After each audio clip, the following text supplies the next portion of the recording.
Aleyküm esselam, esselamu aleyküm. Sözünüzü anlap çıktım, rahmet. Endi yana sizlar diniy temaga jiq kirmagachga, zodi bular nima uchun mushundoq bir qarashga ega bo'lib qoladi deb oliy maktabda o'qimaganlik uchun bir narsani tafakkur qilolmay qilayotgan bo'lishi mumkin degan tushunchaga ega bo'lib qiliqliqsiz. Oliy maktab o'qib, Misrga berib, shu yerda maktab o'qib kelganlar bor. Allah'ın kitabı bilan hech qanday aloqasi yo'q bir narsalarni din deb so'zlab o'tirdi. Endi ularning ismini atay degandim kerak atama. Atsam bir o'tirg'i chiqsa bir amal bo'lsa shu Qur'ondagi din bo'yicha bir munozirlashib baqsaq yaxshi bo'ladi. Ularning necha qatim ismlarini atadim. Yana atavermay hozircha bu temalarga kirmaydigan bo'lib qolgan nurg'unlar. Ben birisi bilan uchrashdim. Topda so'z qilmaydi.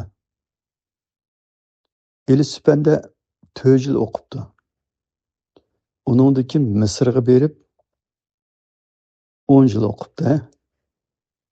Velosipedda 4 yil o'qib, Misrga berib 10 yil o'qibdi. Men o'tirib paranglashib qoldim. Din to'g'riliq. Nima to'g'riliq paranglashding desanglar? Mushu Qur'onda o'tirg'i chiqib qolgan men necha yilingizda da'vatgan o'ltirishlar to'g'riliq paranglashib qilib, zinoxo'rni shamokesak qilib o'ltirish yo'q dedim. Desem ya siz bilmaysiz ba deydi. Qayerda ba desem zinoxo'rlarninki deydi. Turmushliq bo'lgan, ya'ni yo'ldoshi va ayoli bola boshqalar bilan zina qilsa o'ltiriladi. Turmushliq bo'lmagan bo'ytaq tul bo'lgan er ayollar ular zina qilinsa dari urildi deydi. 10 yilgacha Qur'onni o'qimagan gap avashadi. 10 yilgacha Qur'onni o'qimagan gap. Topla qayt deb qo'yinglar, shu gapni qaytarib nima yo'llab qo'yinglar. 10 yilgacha Qur'onni o'qimagan gap. Qur'onning o'ziga qarab baqqan emas.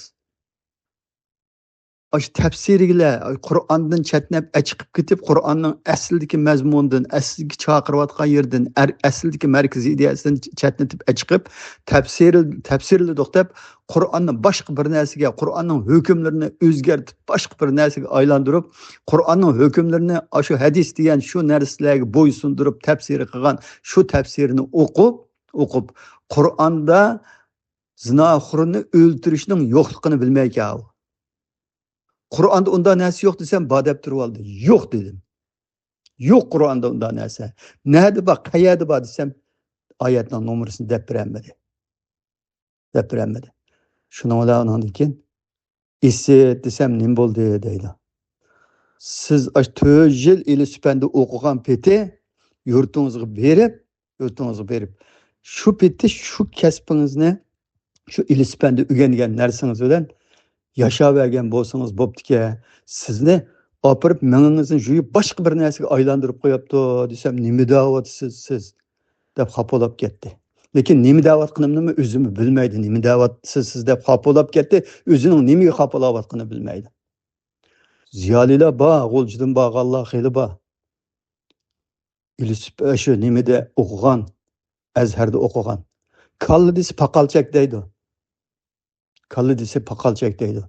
Özünün okugan şu vatanda okugan sahasida to'g'ri bir narsalarni dalalasimi, dinda Allah manda dedi desa, Allah unda degan bilan mayadi manda dedi deydi. Numus qilmaydi, qo'rqmaydi, o'ylab baxmaydi, to'xtab turadi bu.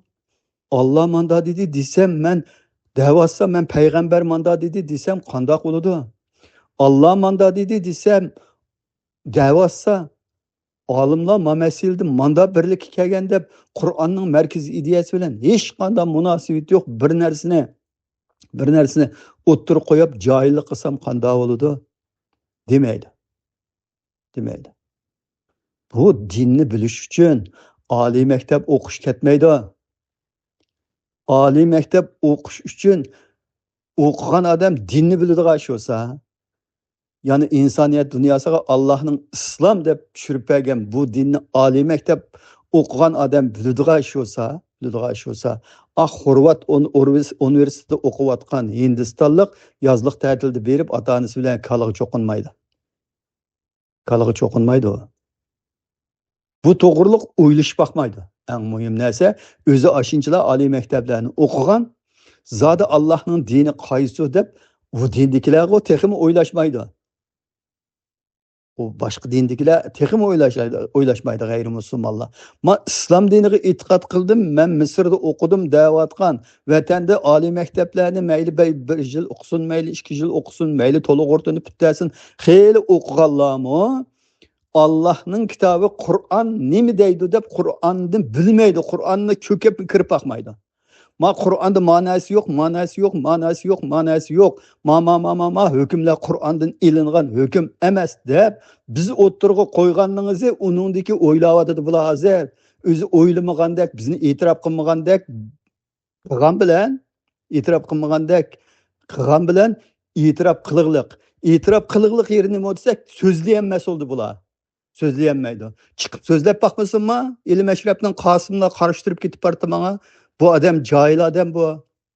Cahil adam. Allah'ın dininden çıraylık bir narsani bilsek, tushundirsek, unumidi bu adam dedi. 5 türlük savol sordum. Qur'on bilan javob berami shunga deb. Men jahil bo'lgan bo'lsam, sen shunga Qur'on bilan javob bera deb. Mahdining chiqishi, Aysoning tushishi, zinoxo'rin chamigisa qilib o'ltirish, murtadni o'ltirish, namoz o'qimagan odamni o'ltirishga Qur'ondan bir daliling bormi deb baqa dedim. Delenmeydi. Demaslik sebep nima desa Qur'ondan dalil yo'q, shuni delenmeydi. Rost buningda Qur'ondan dalil yo'q.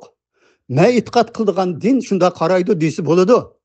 Desi bo'ladi. O'zi e'tiqod qiladigan dinga ishonsa, iymon keltirsa, men e'tiqod qilgan din shunda qaraydi. Lekin Qur'onda yo'q desa, ha bo'ldi, men sening dining o'zanga, mening dinim o'zamga deymiz biz onunga. Bilmaydi Qur'onni bular. Biz o'ttirg'i chiqib Qur'onda yo'q ma'nosi degandan nurg'un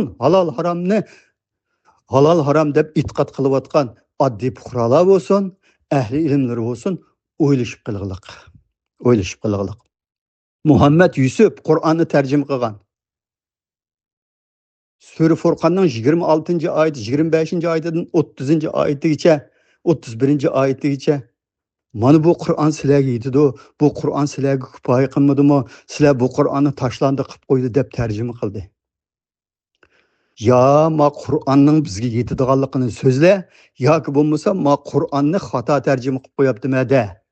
Agar tarjimani to'g'ri qilgan bo'lsang, Sura Zuhrufning 43-oyati, Sura Ankabutning 51-oyatlari faqatli Qur'onga agishga, Qur'on bilan mengishga ve Qur'on bilan qiyomat kuni insoniyat dunyosini Qur'on bilan so'raydiganligiga chaqirib turibdi. Nurg'un oyatlar. Men 1-2-3 oyatning gapini qildim, chaqirib turibdi. Ashu peti tarjima qilg'iliq.